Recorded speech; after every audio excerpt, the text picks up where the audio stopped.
This is something that for so long has been taken for granted, that women workers might have to deal with sexual harassment on the job as something that's a reality and that nobody can change.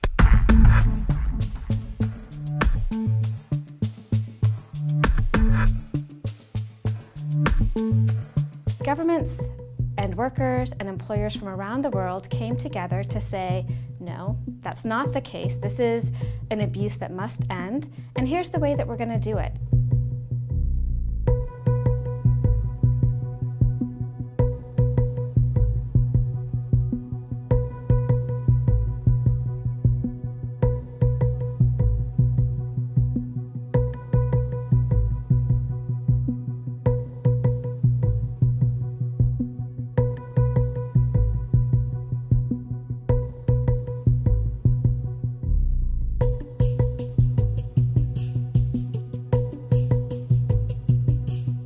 What was once tolerated should no longer be tolerated.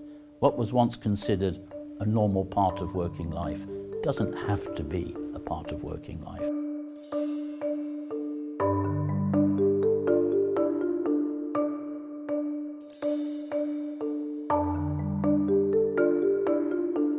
This convention applies to farm workers, to hotel workers, to women in the informal sector who are street vendors, those who are working in garment factories. All of these workers deserve the right to work in safety and dignity.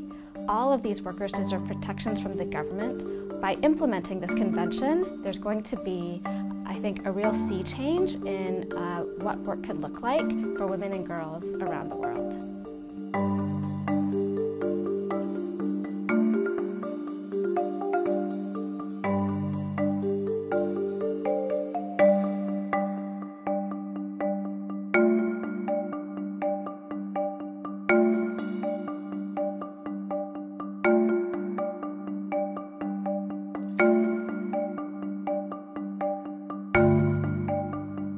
People tend to believe this was a reaction to the Me Too phenomenon. Well, in fact, we started this job before the Me Too phenomenon broke on the world.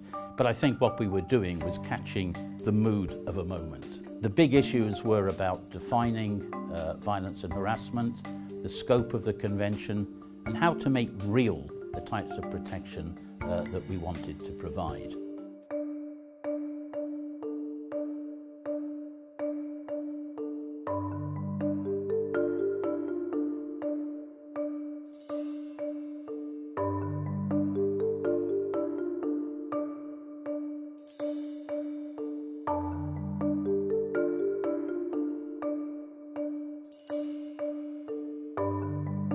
I can think of hundreds of women that I have interviewed over the years who were domestic workers and who said that their employers were sexually harassing them. They were often under great financial pressure where they felt like they couldn't complain or they would lose their job, where their families at home would not have enough to eat, and they really felt like they had no choice. What this convention does is give these women a choice.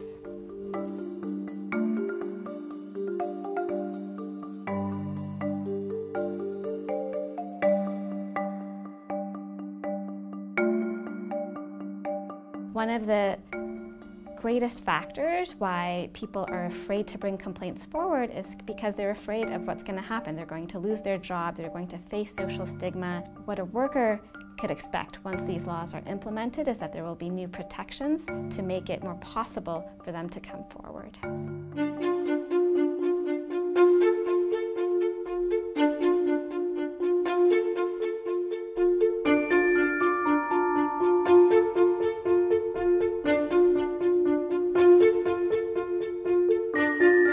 The United States is not a great ratifier of ILO conventions, but I hope that it will see fit to give positive consideration to the ratification of this convention.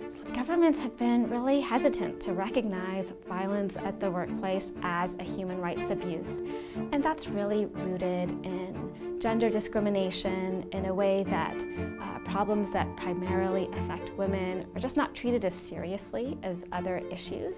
It's something that's often steeped in cultural and social norms.